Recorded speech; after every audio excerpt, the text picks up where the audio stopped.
ओम नमो भगवते वासुदेवाय। ओम नमो नारायणाय। बरूथनी एकादशी व्रत। जो बरूथनी एकादशी व्रत मनुष्य के सभी प्रकार के पापों से, यह व्रत करने से पापों से मुक्ति मिलती है, जीवन में सुख और समृद्धि आती है। धार्मिक ग्रंथों के अनुसार इस व्रत के प्रभाव से व्यक्ति को कन्यादान के बराबर पुण्य फल का प्राप्त होता है, पुण्य फल प्राप्त होती है। बरूथनी एकादशी जो व्रत है ये इसका बहुत अधिक है। वैशाख मास की कृष्ण पक्ष की एकादशी को ही बरूथनी एकादशी व्रत कहते हैं, जो अभी 24 अप्रैल को पड़ रही है। उदया तिथि के अनुसार 25 को इसका पारायण करेंगे। एक मान्यता के अनुसार कि धन की कमी को पूरा करने के लिए यह व्रत बहुत ही प्रभावशाली माना गया है। बरूथनी एकादशी के दिन भगवान विष्णु के वाराह रूप की पूजा की जाती है। जो सूकर रूप धारण किया था, वाराह रूप धारण किया था भगवान विष्णु ने हिरण्यकश्यप आदि दैत्यों का जो उन्होंने वध किया था, वाराह पुराण के अनुसार भी इसका वर्णन मिलता है। वाराह रूप धारण करके उस राक्षस का वध किया था। इस व्रत को करने से कन्यादान का फल मिलता है, इसके लिए इसके वाराह भगवान की पूजा करने का भी विधान मिलता है। प्राचीन काल में इसकी जो कथा आती है, पौराणिक कथाएं का वर्णन मिलता है। उसमें प्राचीन काल में नर्मदा नदी के तट पर मानधाता नाम के एक राजा राज्य करते थे। वह अत्यंत दानशील थे, तपस्वी थे। एक दिन जब वह जंगल में तपस्या कर रहे थे, तभी न जाने कहाँ से एक जंगली सुअर भालू वहाँ पर आ गया और भालू उन पर वार करने लगा। राजा अपने तपस्या में रत थे, ध्यान मग्न थे। वो भालू उनके एक पैर को चबाने लगा और उनको घसीटने लगा, लेकिन राजा पूर्ववत ही अपने ध्यान और तपस्या में लीन ही थे। अब वो उनका पैर को काटते काटते, चबाते चबाते उनको घसीट कर जंगल में ले गया। तो उस समय भगवान विष्णु ने उनकी रक्षा की थी। यह हर माह में जो 2 एकादशी पड़ती हैं, उसमें एक कृष्ण पक्ष की, दूसरा शुक्ल पक्ष की एकादशी। तो इस बरूथनी एकादशी में वामन अवतार की उनकी पूजा किया जाता है और उनके व्रतोपवास किया जाता है। तो वहाँ पर जो भालू उनके पैर को, राजा मानधाता के पैर को चबा रहा था, चबाते तो भगवान विष्णु ने वहाँ पर चक्र से भालू को मार दिया। भगवान विष्णु ने चतुर्भुज रूप दिखाया। किरीटनम गदनम चक्रहस्मिच्छामि त्वाम, यानी चतुर्भुज रूप के दर्शन राजा को दिए और उनका पैर को सही कर दिया। राजा ने उनके कष्ट को हर लिया और उस भालू को, राक्षस रूपधारी उस भालू का वध कर दिया। तो राजा के कुछ पैर को काटा था, तो राजा से उन्होंने कहा, ये पूर्व जन्मकृत जो पाप होते हैं, प्रारब्ध भोग होता है, उसको भोगना ही पड़ता है मनुष्य को। किसी भी जन्म में उसको अवश्य में भोक्तव्यम, पूर्वकृत कर्म है, उसको अवश्य भोगने पड़ते हैं। वाराह, इसलिए भगवान ने उनको व्रत के बारे में भी बताया। और भगवान विष्णु ने कहा कि राजन, तुम मेरी वाराह अवतार मूर्ति की पूजा बरूथनी एकादशी का व्रत धारण करके करो और भी पापों नष्ट हो जाएंगे, पाप कट जाएंगे। व्रत के प्रभाव से दोबारा उनका अंग सही हो गया। बरूथनी एकादशी का व्रत राजा ने किया और उनका पैर भी सही हो गया और इस व्रत के प्रभाव से उनको कष्ट भी जाते रहे। इस प्रकार से कथा का वर्णन मिलता है। धर्मराज युधिष्ठिर बोले, भगवान श्री कृष्ण से वो व्रत के बारे में पूछते हैं। तो भगवान श्री कृष्ण ने भी इस व्रत का बहुत अधिक महत्व बताया था। उन्होंने विस्तार पूर्वक व्रत के बारे में बताया था। एकादशी का नाम बरूथनी एकादशी है। सौभाग्य को देने वाली है, पापों को नष्ट करने वाली है, मोक्ष को प्रदान करने वाली है। और इस व्रत को यदि कोई अभागनी स्त्री करे तो उसका सौभाग्य मिल जाता है। इसी बरूथनी एकादशी के प्रभाव से राजा मानधाता अंत में स्वर्ग को गए, वैकुंठ लोक को गए। बरूथनी एकादशी का फल 10,000 वर्ष तक तप करने के बराबर होता है। कुरुक्षेत्र में सूर्य ग्रहण का जो उसमें स्नान दान का जो पुण्य मिलता है, वैसे एकादशी के व्रत के प्रभाव से मिल जाता है। 10,000 जो वर्षों तक जो तप किया जाता है, सूर्य ग्रहण में जो स्वर्ण दान किया जाता है, वो बारूथनी एकादशी के व्रत करने से उसका फल प्राप्त हो जाता है। इस लोक में परलोक में सुख भोगता है। शास्त्रों में कहा गया है, हाथी का दान घोड़े का दान श्रेष्ठ है, और हाथी के दान से भी भूमि का दान, भूमि के दान से भी तिलों का दान, तिलों के दान से भी स्वर्ण का दान, और स्वर्ण के दान से भी दान अन्न का दान श्रेष्ठ माना गया है। अन्नदान के बराबर कोई भी दान नहीं है। अन्नदान से देवता पितर मनुष्य तीनों तृप्त हो जाते हैं। शास्त्रों में इसको कन्यादान के बराबर माना गया है। वरूथनी एकादशी के व्रत से अन्नदान तथा कन्यादान दोनों के बराबर फल मिल जाता है। मनुष्य लोभ बस होकर के कन्या का धन लेते हैं। प्रलय काल एक नरक में उनको वास करना पड़ता है। अगले जन्म में विलाव का जन्म लेना पड़ता है। जो मनुष्य प्रेम और धन से कन्या का दान करते हैं, उनके पुण्य को चित्रगुप्त भी लिखने में असमर्थ है। कन्यादान का फल का अधिक महत्व माना गया है। अब इस व्रत के बारे में बता रहे, इसके क्या नियम है, इसको कौन सा कार्य नहीं करना चाहिए, किन वस्तुओं को त्याग करना चाहिए। बताया गया है कांसे के बर्तन में, यानी व्रत के दिन कांसे के बर्तन में जो है भोजन,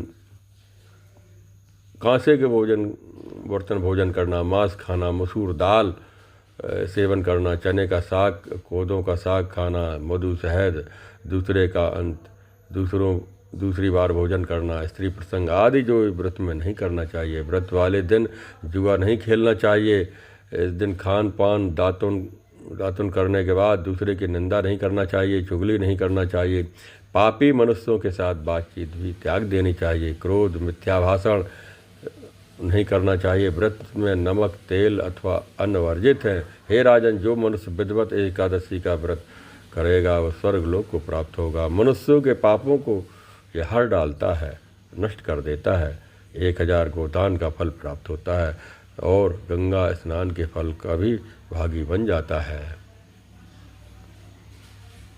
इस प्रकार से भगवान का ये वरूथनी एकादशी का व्रत जो अभी आप लोगों ने श्रवण किया, अब इसमें अन्य भी नियम जो ग्रंथों में मिलते हैं। वैशाख कृष्ण पक्ष के एकादशी के दिन जो ये व्रत मनाया जाता है, ये सुपात्र ब्राह्मण को दान देने, करोड़ों वर्षों तक ध्यान मग्न तपस्या करने, कन्यादान का दान करने से जो फल प्राप्त वरूथनी एकादशी से प्राप्त हो जाता है। इससे खास तौर पर उस दिन खाना, यानी उस दिन का खाना, दातून फाड़ना, परनिंदा, क्रोध करना, असत्य बोलना, इस व्रत में अलोना रह कर के तेल युक्त भोजन नहीं करना चाहिए। इसका महत्व सुनने से 100 गौओं का हत्याओं का दोष मिट जाता है। इस प्रकार से बहुत फलदायक है। प्राचीन काल में नर्मदा किनारे वही मानदाता की राजा की जो कथा है, जो तपस्या में उनको एक भालू ने उनके पैर को काट लिया था, वही कथा हमारे पुराणों में वही कथा मिलती है। बस ये है कि तापस धर्म के अनुकूल हिंसा क्रोध न करे। भगवान विष्णु से प्रार्थना कि हे वक्तवत्सल भगवान, हमारी रक्षा करें। जिस प्रकार से भालू को उन्होंने मार दिया था, राजा की रक्षा की थी, उसी प्रकार हमारी भी रक्षा करें। मथुरा में जाकर के तुम मेरी 12 अवतार की मूर्ति की पूजा, यानी वरूथनी एकादशी का व्रत रहकर करो। ये भी भगवान श्री कृष्ण ने बताया था। भगवान ने कहा था, उन्होंने विधि भी बताई थी। वाराह का पूजन का महत्व अधिक बताया गया है। अपार श्रद्धा से इस व्रत को करना चाहिए। इसके बाद हम समय के अनुसार कुछ 1-2 श्लोक का व्याख्या भी भगवद गीता की है, वो कह रहे हैं।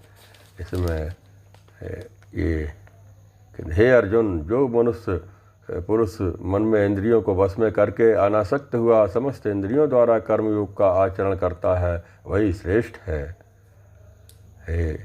जो मूढ़ बुद्धि मनुष्य समस्त इंद्रियों को हठपूर्वक ऊपर से रोकते हैं, मन में उनमें इंद्रियों में विषयों का चिंतन करता रहता है, वह मिथ्याचारी है, अर्थात दंभी कहा जाता है।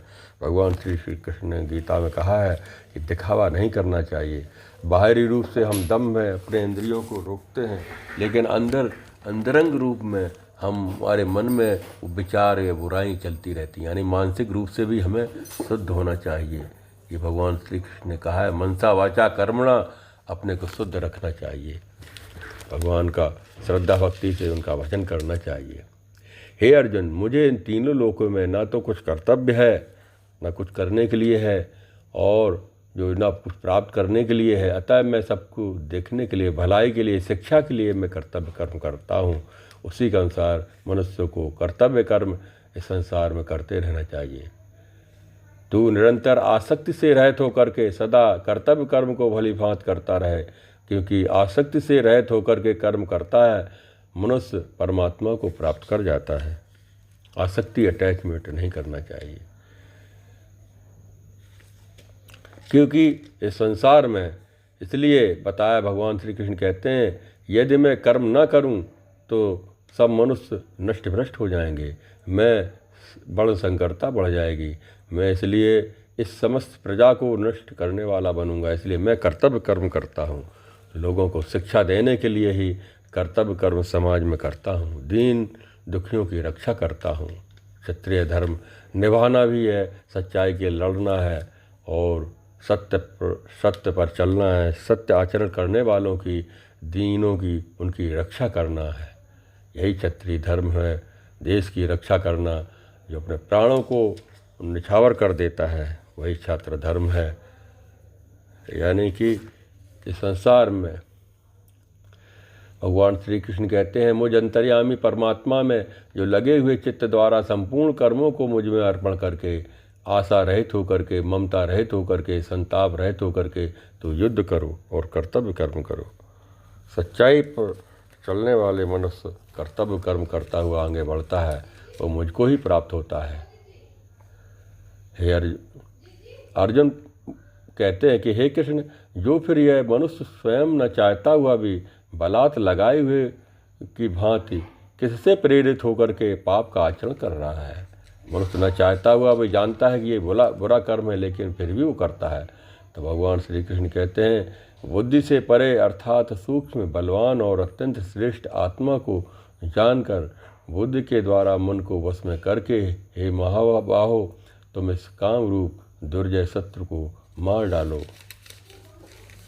है भगवान श्री कृष्ण कहते हैं कि रजोगुण से उत्पन्न हुआ यह काम ही क्रोध है। यह बहुत खाने वाला अर्थात भोगों से कभी न अघाने वाला है, बड़ा पापी है। इसको ही तू इस विषय में वैरी जान। इस प्रकार धुएं से, अग्नि और मैल से दर्पण ढका जाता है, तथा जिस प्रकार से जोर से गर्भ ढका रहता है, वैसे ही इस काम के द्वारा यह ज्ञान ढका रहता है। और हे अर्जुन, इस अग्नि के समान कभी न पूर्ण होने वाले काम रूप ज्ञानियों के नित्य वैरी के द्वारा मनुष्य का ज्ञान ढका हुआ है। इंद्रियां, मन, बुद्धि, ये सब उसके वास स्थान कहे जाते हैं। यह काम इन मन, बुद्धि और इंद्रियों के द्वारा ही ज्ञान को आच्छादित करके जीवात्मा को मोहित करता है। इसलिए हे अर्जुन, तुम अपने इंद्रियों को वश में करके इस ज्ञान और विज्ञान का नाश करने वाले महान पापी और काम को अवश्य ही बलपूर्वक अपना मार डालो। कामनाओं को मार दो। कामनाएं हमारे ही बाधक हैं।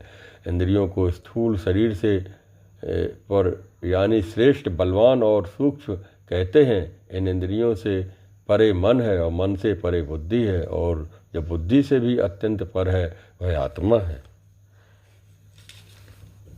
इस प्रकार बुद्धि से परे अर्थात सूक्ष्म, बलवान और अत्यंत श्रेष्ठ आत्मा को जानकर बुद्धि के द्वारा मन को वश में करके, हे महाबाहो, तुम इस काम रूप दुर्जय शत्रु को मार डालो। भगवान श्री कृष्ण ने इस प्रकार से गीता में अत्यंत ही दुर्लभ गुप्त रहस्य बताया है। भगवान बोलते हैं, चतुर्थो अध्याय है जो, उसमें कहा है, मैंने इस अविनाशी योग को सूर्य से पहले कहा था। सूर्यदेव के पुत्र वैवस्वत मनु से कहा था, और मनु ने अपने पुत्र राजा। ओम नमो भगवते वासुदेवाय, ओम नमो नारायणाय। इस प्रकार से एकादशी के दिन विष्णु सहस्त्र नाम का पाठ करना चाहिए और भगवान के नामों का स्मरण करना चाहिए, रात्रि जागरण करते हुए भजन करना चाहिए। प्रातः स्नान के बाद पंचोपचार षोडशोपचार भगवान का पूजन करें, शालिग्राम को स्नान करवाएं, गंगा जल से स्नान करा के तुलसी दल अर्पित करें, वाराय भगवान की उनके फ़ोटो ही रख करके उनका पूजन करें, लक्ष्मी नारायण का पाठ करें, उनका जप ध्यान करें, पूजन